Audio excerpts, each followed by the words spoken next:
Hindi pwedeng may korte sa ibang bansa, huhulihin mo tapos isasakay mo na lang sa eroplano. So, eto po tanong ko sa inyo. Paano kung sitting Supreme Court Chief Justice, sitting Speaker, sitting Senate President, sitting Cabinet Member, sitting President ng ating bansa, may isang international court na naglabas, yung PNP, huhulihin nyo na lang, sasakay nyo na lang sa eroplano, aalis na sa ating bansa. Diba? So, yung President, napaka-importante. Good evening, everyone.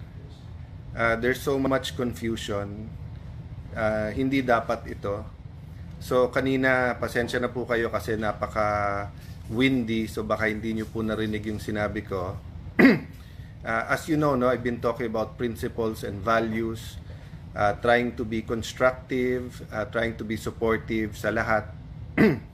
But sinabi ko nga kanina na dapat yung legal remedies are available to everyone, and yung due process is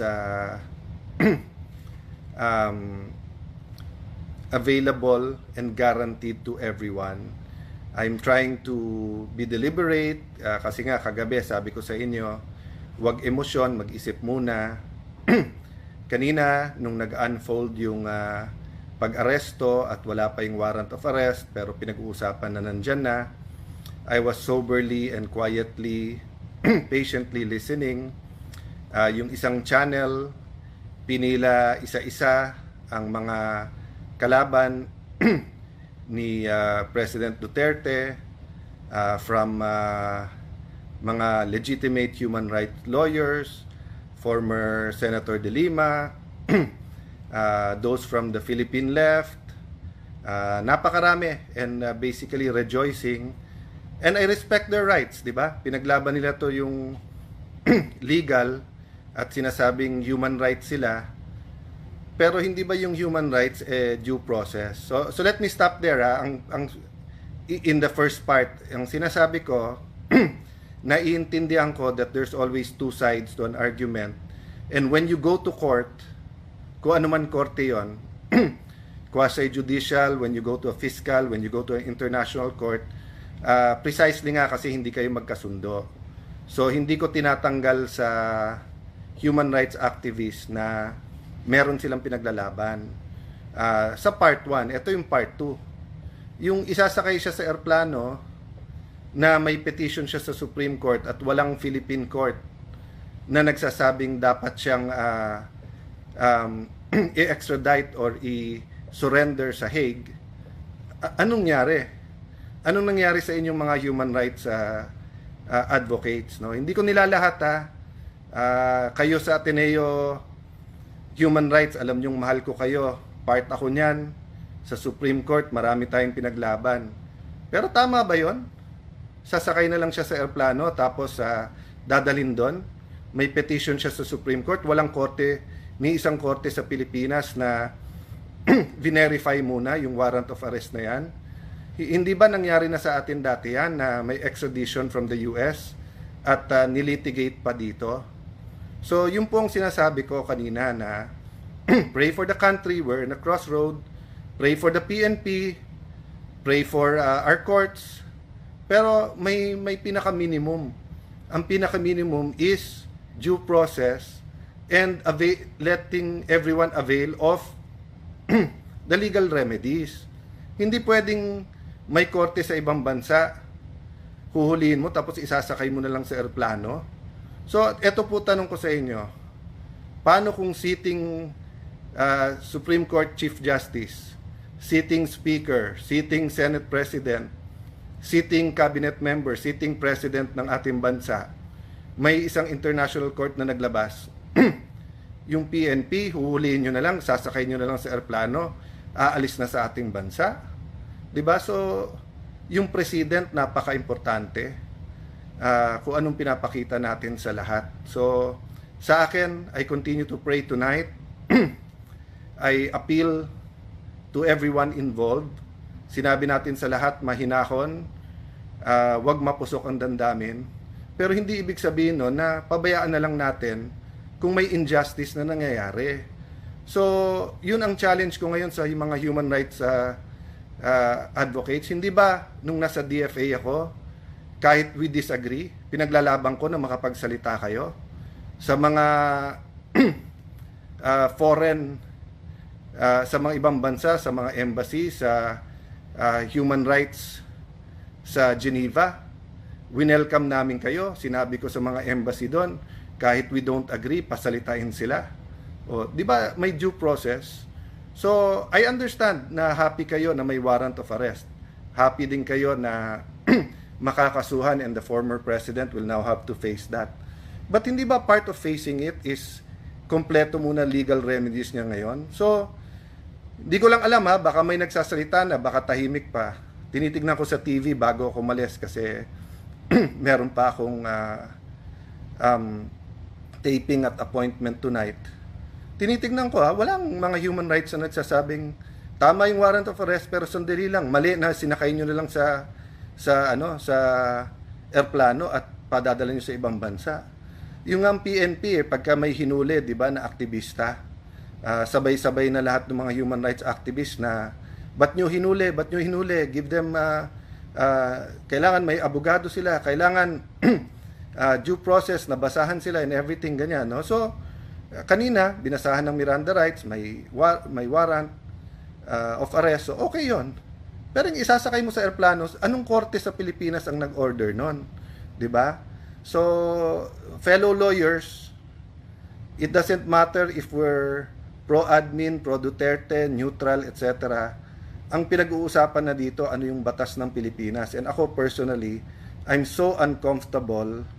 I'm much more than that, but I'm just trying to maintain my cool na pwede talagang a foreign court will order tapos arestuhin mo dito. Sige, sabihin mo pwede yon, but hindi ka pwedeng pumunta ng korte at hindi pwedeng i-sort out muna ng korte yon.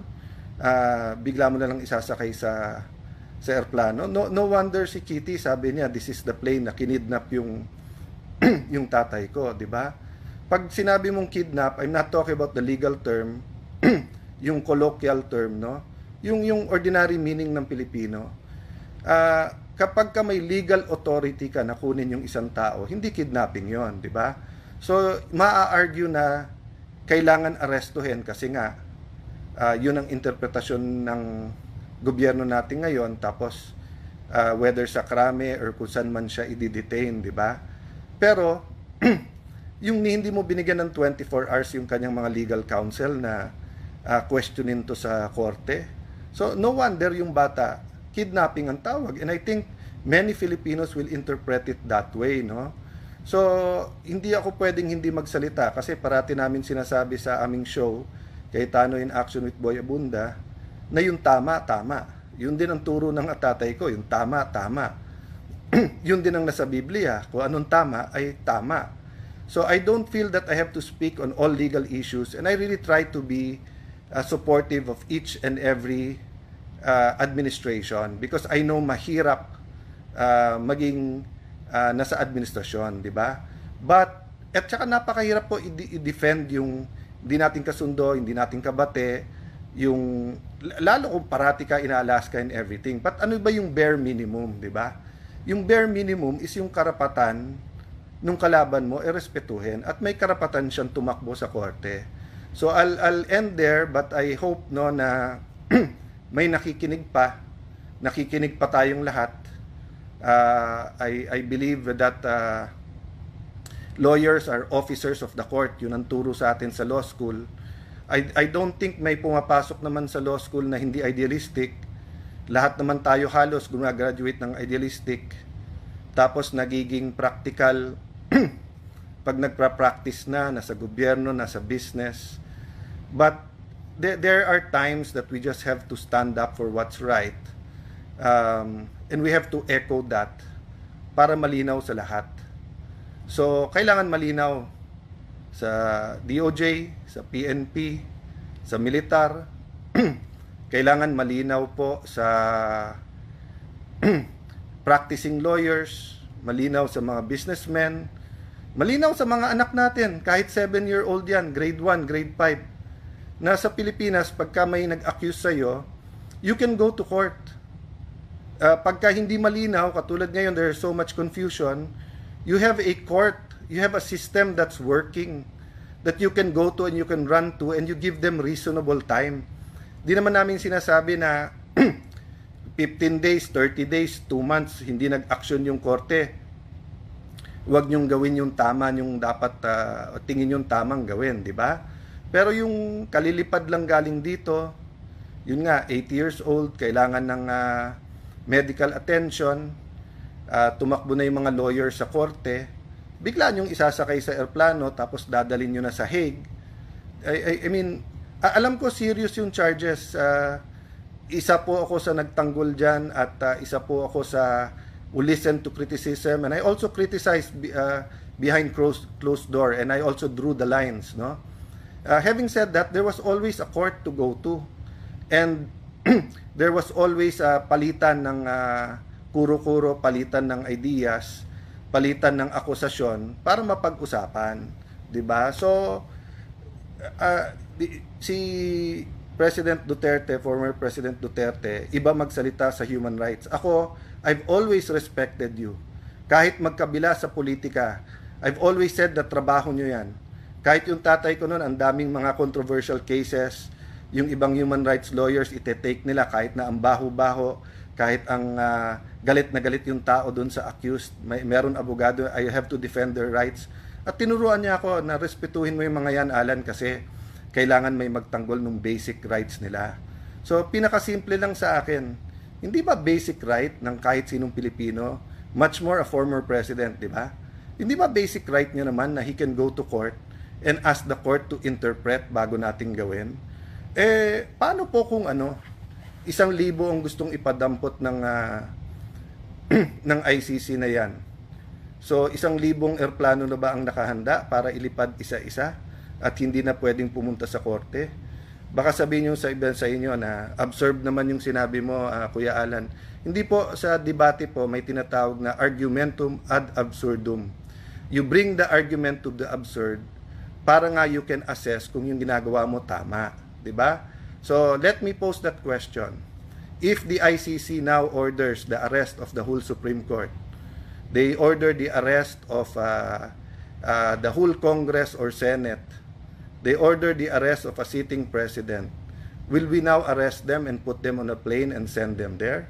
Sabihin nyo, absurd. Hindi So, nung 2022 halimbawa, nung bago yung administrasyon, you have 2 congresses who supported PRD. You have the Supreme Court na karamihan at that time was appointed by PRD. 'Di ba? May mga court, may mga cases na So, pwedeng sabihin ng ICC, sama-sama kayong lahat. 'Di ba? So, yun yung isa na absurd ba yon? But that can happen, di ba? O secondly, yung sinabi ko, hindi matataas na tao pero marami. Let's say they suddenly send na 200 names of PNP or former PNP, 100 from PDEA, they send you 200 names from the AFP, they send you names from the cabinet, etc. So 500 yan, 1,000. Arestuhin natin sabay-sabay yan, tapos hindi natin hihintayin sabihin ng korte, doon na lang sa Hague. Lumaki po ako na alam ko po yung saying, sa presinto ka na magpaliwanag. Pero may bago na ngayon, sa Hague ka na magpaliwanag. Mahirap po magpaliwanag sa Hague. At anong gagawin ng embassy doon after makita yung nangyari dito? Will they give assistance to PRD knowing na dito hindi natin hinintay yung korte? Paano yung mga lawyers na kailangan niya doon? Paano yung doctors na kailangan niya doon? So, it just boggles my mind, how we could put him on a plane, then just say, sa Hague na lang magpaliwanag, no? So, I'm talking to you from the heart, but I'm also a lawyer, a former speaker, former DFA secretary, former congressman, so, and a lawyer. So, di ba ang tinuturo sa atin, pinakasimple, ano ba yung reasonable?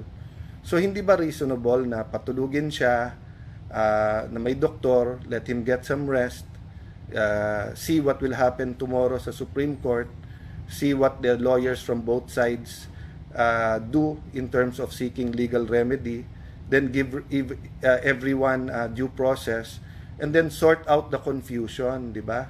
sort out the confusion, di ba? So guys, I'll stop there. I know many things of what I said is being felt nationwide. I know this is a very divisive issue. I'm looking at Facebook before I decided to speak. Hating-hati or mas maraming iba-iba, but yung point ko nga pagdating sa due process at legal remedies, hindi dapat tayong hati-hati, di ba? Hindi dapat tayong doon. Dapat yung pinaka-simple na let me leave you with this. Ang Diyos ay all-knowing. Alam niya na kinain ni Eva at Adan yung forbidden fruit. Pero ano sabi ni Lord? Nasaan kayo? Ba't kayo nagtatago? Tapos nung sinabi ni Adam and Eve, we're hiding, we're naked, sabi niya, why are you naked? Alam na ng Diyos kung ano nangyari, pero binigyan pa rin niya ng due process si Eva at Adan by asking them. So when the lawyers go to the court and saying, ano ba tong warrant? Ano ba tong ICC? Tama ba? Meron bang jurisdiction? So ngayon sa media nag-argue lahat ng abogado okay lang yon para maintindihan natin, pero pagka nilipad mo na, mutin academic na, ang Hague ba susunod pag sinabi ng Supreme Court, ibalik mo yan? Ang sasabihin ng Hague, kami na may jurisdiction dyan, no? So, I don't think may conflict yung, sabi, Roy, umiyak ka lang dyan, wala ka nang magagawa kahit lumuha ka ng dugo. Hindi totoo yun, Roy. Una-una po, ang pag-iyak sa bayan, pag-iyak ng puso namin dahil nga walang due process, para sa atin lahat yun, para din sa iyo. Kung ikaw o kamag-anak mo ihulihin tapos sabihin sa iyo sa Hague ka na magpaliwanag. So, ganito din po ako kung ang hinuli ay taga-admin ngayon. Ganito din po ako kung ang hinuli ay kalaban namin sa Taguig. Siguro wala lang ganitong public attention dahil hindi natin papansinin lahat, di ba? Patunayan kung mali, simple lang po. Pumunta ka sa law school, kahit sinong teacher sasabihin sa yung mali kasi may due process dapat, di ba? Due process, there is no power in this world that is above due process. Not the United States of America, not the United Nations, not NATO, not the ICC. Sabi ko nga sa inyo, ang God above us Pero makikita mo, all throughout the Old and New Testament, may due process siya. Di ba? Nagtatanong muna at binibigyan tayo ng tsansa. Of course, tayo guilty, no? So mga kapwa, mga kapatid na abogado, regardless po kung administration tayo, opposition, and I'm not speaking against any one person or any one group. I'm just saying mali. Ang tama ay tama at mali ay mali. So, tanong ni Leslie, may TR no ba Supreme Court? Sa pagkaalam ko, Leslie, wala pa. Pero ang pagkaalam ko, you give them reasonable time. Ang problema kasi pag nasa airplano at lumipad na, susunod ba yung piloto pag sinabing may Supreme Court, TRO, wala ka na sa jurisdiction ng Pilipinas. Pag nandun sa Hague, pag nag-utos tayo sa Interpol, ibalik nyo si Duterte dito, ibabalik ba nila? 'Di ba? So, 'di ba nangyari yan sa gusto ng US kunin na kaagad si Congressman Jimenez? Ang haba pa ng proseso na nangyari. Kasi nga binigyan pa nila ng lahat ng pagkakataon dito sa korte na magpaliwanag muna at kung tama yung extradition or hindi, di ba? Sabi do meron na daw. So kung meron good. I really don't know. That's why I said may meron pong confusion ngayon. Ang point lang po namin mga abogado, may legal remedies hindi mo pwedeng i-deny at saka yung due process. So yung due process pumapasok yun kung ibibigay mo yung legal remedies, 'di ba? So kung sasabihin mo, sige Alan, pwede ka magpaliwanag sa korte, pero tatalian mo ako, bubusalan mo ako, plaplatan mo kotse ko at hindi ako makapunta sa korte para i-file, 'di ba? So ano kaibahan 'yon pag sinakay mo siya sa eroplano at wala na siya dito, 'di ba? So I'm not saying he shouldn't face that. I'm saying if the court says and it's all legal, yun, 'di ba? Hindi ako naniniwala na kung ano ang sigaw, kung ano yung majority, kung ano yung tama, di ba? So let me stop there and ask everyone to say a prayer No, not for any specific group or political leaning. Say a prayer for our judicial system, say a prayer for our country, say a prayer for our children kasi nanonood sila dito. God bless you guys. Good night po.